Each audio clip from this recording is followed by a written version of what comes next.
The controversy surrounding transgender swimmer Leah Thomas is escalating after a USA swimming official has resigned and now issued a statement saying that biological males, this transgender swimmer, competing against women is destroying the sport. We also have a former Olympic athlete coming out and saying this is a very serious problem. But I have to be honest, this is an issue that's been happening for quite some time now. I mean, I can go back 10 years to the Joe Rogan episode where he talked about Fallon Fox. It's been something we've long talked about, and still to this day, the same exact stories are emerging. A couple of years ago, I was doing a story about transgender runners, born male, competing against females and winning. I don't think there's going to be an easy solution to this. And I think that legal precedent is on the side of the transgender swimmers. Unless there is going to be some legislative change, I will break down for you exactly why I think the law is on the side of the transgender swimmers. Now, I think culturally, we understand why there are different leagues between men and women. Men tend to be taller, tend to have more muscle mass. Women tend to be smaller, shorter arms, all of that stuff. And that has a huge impact on swimming. So pronounced, in fact, that Leah Thomas destroyed the competition by over 38 seconds. And that's what led to this big controversy. I do find it kind of crazy that we're at a point where we're actually having a debate over whether or not we should separate males from females in sports. But right now, what you need to consider is that the 1964 Civil Rights Act says you cannot discriminate on the basis of sex, and thus you're going to see more of this. On what grounds can they create a division just for women? Let me explain before we get into all the news and break this down. Because you're going to hear an argument from an Olympic swimmer who is doing a half argument against transgender individuals competing. What you need to understand is, in some circumstances, there have been lawsuits saying that you cannot discriminate on the basis of sex. So a women's only coding group at college is discriminatory. But what judges have ruled is that so long as there is an equal men's only, then you are not discriminating. The idea being that as long as everyone's getting equal treatment, the problem there is that essentially argues separate but equal. There's a female bathroom and a male bathroom, separated but the same. In fact, they're not the same. Female bathrooms, women's rooms, they don't have urinals. They have more stalls. Well, hold on there a minute. Is that fair to men? Men got to take dumps too, so shouldn't they get an equal number of stalls? You see, they're different. They're not equal. And thus, we're entering this area of the civil rights movement. Everything's being reduced to a very fine point that's going to be argued legislatively. And then I don't know how you argue for women's only divisions. I mean, we can talk about the very simple colloquial and cultural understanding of men tend to be larger, women tend to be smaller. That I get. But there is no men's only division. There's a division for men and women. It just so happens to be that women tend not to qualify for it. And the division only for women, which means there is no equal right to males. And thus you end up with this problem. But let's read the story here and see what's going on with Leah Thomas and an official saying that this individual is destroying the sport.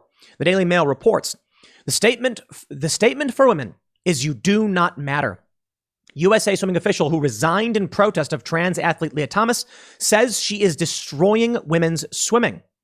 Cynthia Millen stood down last week after working for the presiding body for more than 3 decades, saying she could no longer participate in a sport that allows biological men to compete against women. Thomas, 22, who previously competed as a man at the University of Pennsylvania for 2 full seasons, is now dominating the women's field and smashing records. NCAA rules mean she can participate because she takes testosterone-suppressing drugs. Now, this is what I want to talk about when I mentioned a half argument. This Olympic athlete, I'm going to pull up in a second, says, so long as you can prove you don't have male puberty advantages, then you're fine to compete. That's a half measure. Prenatal testosterone affects the development of fast twitch or slow twitch muscles. That means a baby in the womb that is getting more testosterone is going to have advantages over a baby that is not. Plus, if 2 humans, a male and a female, go through puberty, and it's kind of mind-numbing to even bring this up because I think most of you know this already, but I'll say it for the sake of those who might not. When a male and a woman a male and a female go through puberty, females develop wider hips, males develop broader shoulders, changing their center of gravity. That has a huge impact. Height, muscle mass, bone density, skin, collagen in the skin. These affect everything. A male who undergoes testosterone suppression or hormone therapy will never lose these advantages. Quote, "It's horrible," Millen told Fox News last night. "The statement for women, Nanan, is you do not matter. What you do is not important, and little girls are going to be thrown under the bus by all of this. He's going to be destroying women's swimming." She explained that from a young age, girls and boys do not compete against each other because males have physiological advantages, which are only accentuated through puberty. Quote, "The fact is that swimming is a sport in which bodies compete against bodies. Identities do not compete against identities," Millen said. "Men are different from women. Men's swimmers are different from women, and they will always be faster than women." That is really, really fascinating. Bodies compete against bodies. Identities do not compete against identities. That's really well put. I got to be honest. Now, again, I'll stress, Leah Thomas is following the rules. I believe the law is going to be on Leah Thomas's side, whether you like it or not. I'm not arguing that it's right or wrong. I'm simply saying, wait till I show you the legal breakdown of this. Now, this is Millen goes on to say, this is the official. "Boys will always have larger lung capacity, larger hearts, greater circulation, a bigger skeleton, and less fat. Girls go through puberty and they have a double whammy. They not only grow breasts and hips, but they have periods and they often have a totally different sense of gravity and have to learn to swim over again." That's really, really interesting.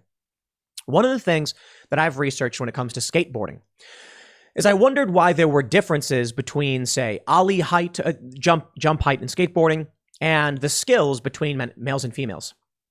If you watch pro skateboarding, a male and female it is so obvious the difference in skill. You don't need to be a skateboarder to understand it. Now, if I watch two females compete in, say, tennis, I honestly can't tell. I don't know. I don't play tennis. I don't know much about it. I don't know anything about tennis. So I see people running back and forth, hitting the tennis ball back and forth. When I watch men and women compete, I don't really notice much of a difference. I'm sure if you played tennis, you can see it. Now, skateboarding, it's actually fairly obvious. It is extremely obvious. And I've brought this up before. I think it was an 11-year-old boy who landed the first 1080, 3 full rotations. It was an 11-year-old boy. Now, there certainly are women who are extremely talented at skateboarding and females who are extremely talented. I want to make sure I'm differentiating properly. But the skill gap between the best males and the best females is so massive. And I mean this with no disrespect and no judgment. It just is. But I wondered about this, and I learned a few things. There's something called a Q angle. This is, I believe it's the angle of the femur bone to the hips. Men having narrower hips, their femurs tend to be at a smaller angle, a less pronounced angle. And women with wider angles, you have the hips, and then you have their legs coming in. This means that when jumping and landing, they're more prone to knee, ankle, and hip injuries than a male would be. Additionally, because of the wider hips and small and less broad shoulders, center of gravity tends to be lower, which can be really good for balance, but is not good for jump height. There's something interesting I didn't realize. When it comes to jumping, and I could be wrong about this because I'm not going to pretend to be like a scientist or anything, but what I read was that men naturally carrying the center of gravity higher means that when they jump, their center of gravity is much higher, and so they can pull their legs up to their center of gravity, giving them more clearance. Not that they're necessarily jumping higher, but that they can clear a lot more space. And this may explain why women, aside from being smaller, don't jump or ollie as high in skateboarding. Now, these things are true in a general sense. They're not absolute. There are certainly many females who can ollie really high, but they're typically nowhere near the height of males. Interestingly, I will say, one of the things that needs to be brought up, and I think it's really important, because I'll stress it again, is Millen saying identities do not compete against identities. Maybe that's a solution. Maybe we don't have we don't have people who are trans competing in biological divisions. Maybe you have a biological division and an identity division. I mean that in all honesty. Millen said that no matter how much testosterone suppressing drugs Thomas takes, He will always be a biological male and have this advantage. Thomas recently wiped the floor at the women's swimming event at the Zippy Invitational at Akron, smashing 2 U.S. records. Now, they're going to point out Thomas romped to victory in the 500-yard freestyle, setting a new U.S. record with 4 minutes 34 seconds, finishing 14 seconds ahead of Callandays. And in the 200-yard freestyle, she finished 1 minute 41.93, 7 seconds ahead of her nearest rival, giving her the fastest female U.S. time ever for that race, too. When I was watching the race and I saw Leah going, lapping the competition, I was confused because I didn't know which way people were supposed to be swimming because Thomas was swimming so fast that they were crossing paths. Leah was crossing paths with their competition. Now, look, I think Leah followed all the rules. That's a fact. And you don't got to like the rules, and I'm not saying it's right or wrong. I'm saying people are not paying attention to this stuff. They're not paying attention to what's going on in New York. They're not standing up for themselves. They're not standing up for their kids. They thought they could send their kids to institutionalized learning facilities, not pay attention to what was happening, and everything would be fine. I was talking to some boomers recently, and I was like, at some point, y'all just thought you won or something. Like, imagine you're playing a game of basketball against a bunch of people, and you're 10 points up, so you just slam the ball down, sit down, and start going on your phone. And then all of a sudden, you look up, and you're like, whoa, I'm 10 points down? I was winning. It's like, yo, you stopped playing. They got complacent. They stopped paying attention to what was going on at these schools. They stopped going to these meetings, stopped fighting for what they believed in, and things changed. Now, we have this story from swimmingworldmagazine.com. Olympic champion, women's sports advocate, Nancy Hogshead McCarr details issues with Leah Thomas' situation. They say Nancy Hogshead McCarr knows all about being a champion in the pool and championing the rights of female athletes, a 4-time medalist at the 1984 Olympic Games in LA. Hogshead McCarr has long fought for equality in women's sports and is head of the Champion Women, which advocates for girls and women in sports. The interesting thing is, she says, I swam on the U.S. national team for 9 years, the same years that East German swimmers dominated women's competitions by cheating with anabolic steroids. I was able to win 3 Olympic gold medals and a silver medal because the East Germans boycotted the 1984 Los Angeles Olympic Games. This is interesting. Now, I was too young for this, but taking steroids, they're effectively giving females in the Soviet in East Germany steroids to make them super big and ripped so they would win. And people were like, hey, that's not fair. Look, if you want to be the best, some people have argued this. How about we just tell athletes they can do whatever they want to their bodies and then just let everyone go nuts with it? People will be hopped up on all the craziest pills and steroids and cybernetic enhancements. Maybe we need a division for that. If you want to permanently and irrevocably alter your body so that you can run faster, jump higher, swim faster, whatever, all right, why don't we have that division? I mean it sincerely. Why don't we have that? What we have right now is sports based upon biology. It's, are you born the fastest? Do you have longer arms? Do you have more muscle mass? And did you train the hardest? It is not about training the hardest. That's a component of it. But I was watching something on Michael Phelps, and they said the reason he's able to swim so fast and win so much is because he has a slightly longer arm span for his body or whatever, and larger muscles, and he's very tall and all that stuff. I don't know, whatever. But maybe that's what people wanted in competition. Are you the best of the best of the best in terms of your willingness to train and your biology? Because there are certainly people who are tall and strong, but who don't care to swim and don't become the best. So why don't we then have an identity division? Like Millen was saying, why don't we then have an enhancements division? Sure, why not? People can choose to do what they want to do. Right now, so long as we only have these 2 basic divisions that don't account for enhancements or body changes, you're going to get stories like this. But here's what I want to put I'll put forward why I think the law is actually, Leah Thomas has the law on their side. This Nancy Hogshead McCarr, the Olympic medalist, says, Title IX of the federal law that prohibits sexual discrimination permits sex segregation in sports, which means that for the most part, men compete against men and women compete against women. Title IX gave me a fair opportunity to win and set records, as well as access to money, accolades, and leadership opportunities. If Congress and courts had forbidden segregation in sports the way race and religious segregation is prohibited, I would have qualified for my high school team, but I'd never have been the Hall of Famer that I became.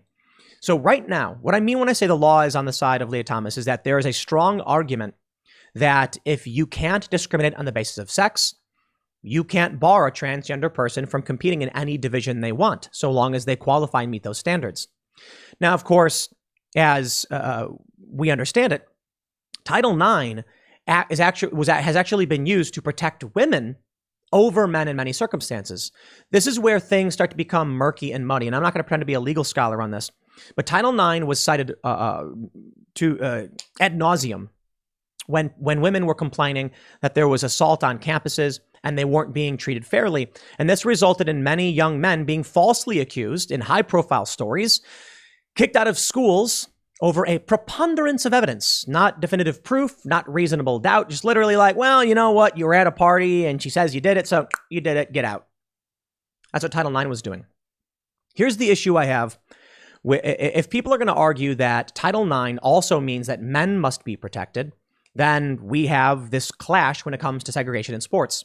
There is technically a men's division, and I'm not sure how it works with, maybe I could be getting this wrong. I'm not sure how it works with college sports, but typically in major league sports, college sports may actually be gender segregated specifically. In major league sports, women are allowed to compete and enter. Men are not allowed to enter women's sports. So this is where everything starts getting murky and we get this clash.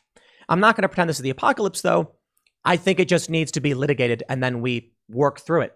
Ultimately, however, I don't see how you can have Title IX and the 1964 Civil Rights Act, Title VII, and bar someone based on their biological sex. I don't see how you do it, or their identity.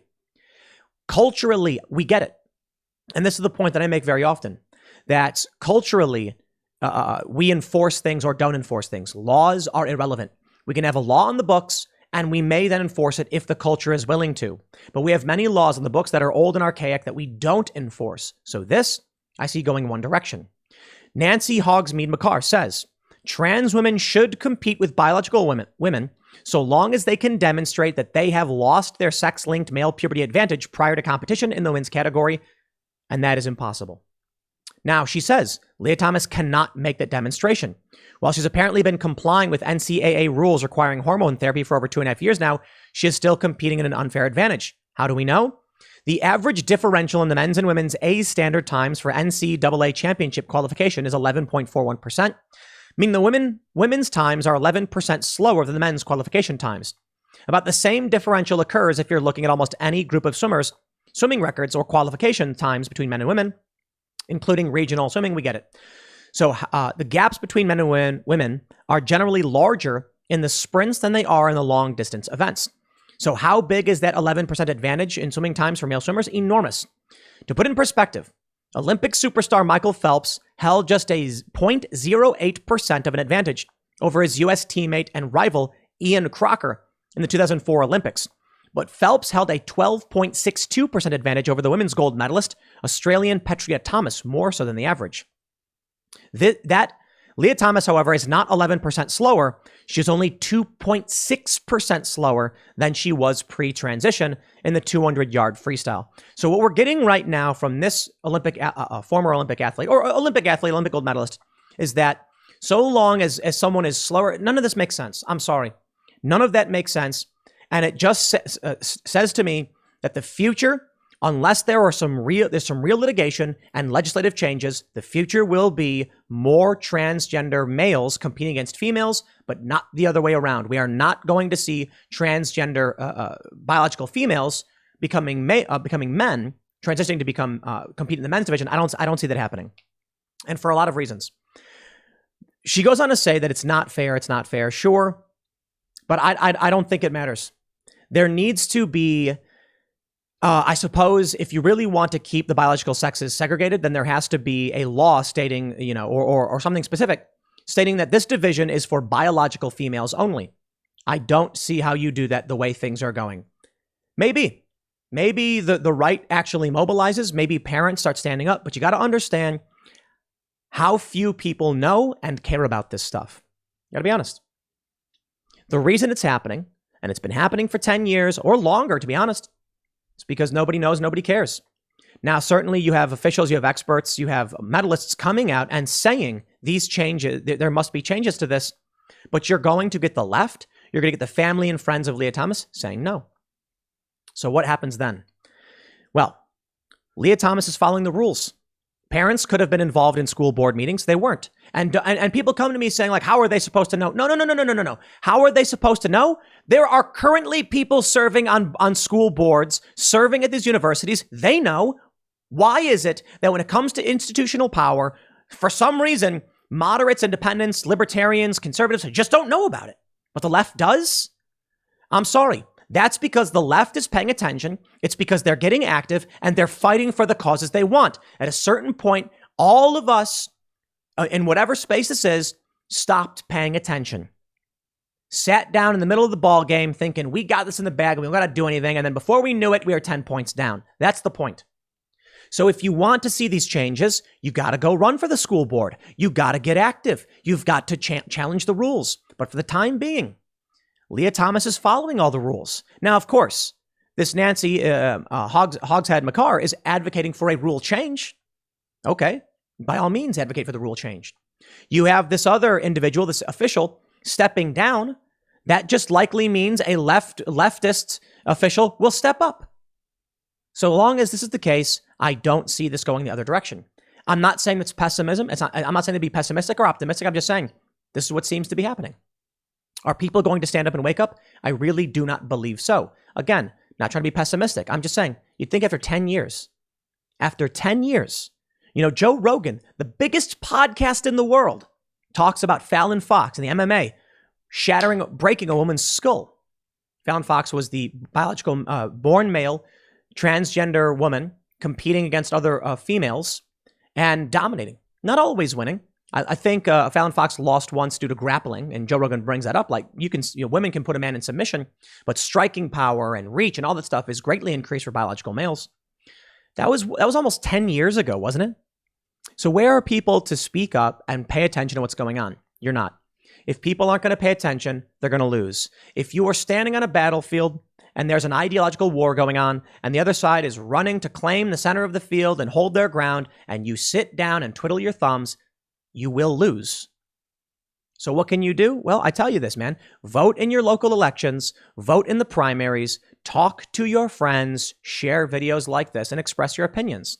I'm not going to tell you what's right or wrong. I got to be honest. I think for the most part, the sporting rules are arbitrary. Why do you have to wear this or that? Why did we build the pools this way? Why isn't it 5,000 yards? Why isn't it 525 yards? Why do we have these specific rules? We made them up and then set standards by which everyone competes. We're now navigating those standards as we have changes in our society. And if you want to see changes, you need to be active. So I'll tell you this, my friends. The left is active. They are organized. And the right isn't. And the moderates aren't.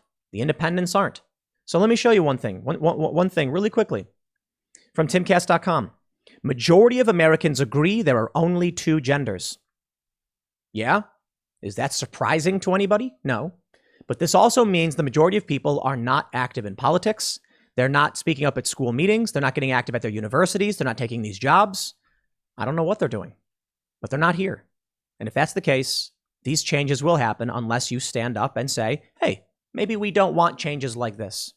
It's going to be up to you. It's going to be up to you to stand up, speak up. Otherwise, there's no real point in being mad. I'm not salty about any of this. I see these females who are competing. They don't speak up. This is what I said last time. A few of these female swimmers have spoken up saying this is wrong. Okay, with respect, I hear you. But what about the hundreds, the thousands, the tens of thousands others who aren't speaking up? I can only assume they're not mad about it. So far be it from me to get salty over something I'm not involved in and that people mostly don't care about. So I'll say this to you. If you do care about this, look around and try and figure out how many people actually care. Because I got to tell you, it seems like not that many. Not enough to speak up and say they don't like it. In fact, most people speaking up say they like the changes. You get the point. I'll leave it there. Next segment's coming up at 4 p.m. over at youtube.com/Timcast. Yeah, that's where it is. I'm tired. Holiday limbo week. Thanks for hanging out, and I'll see you all then.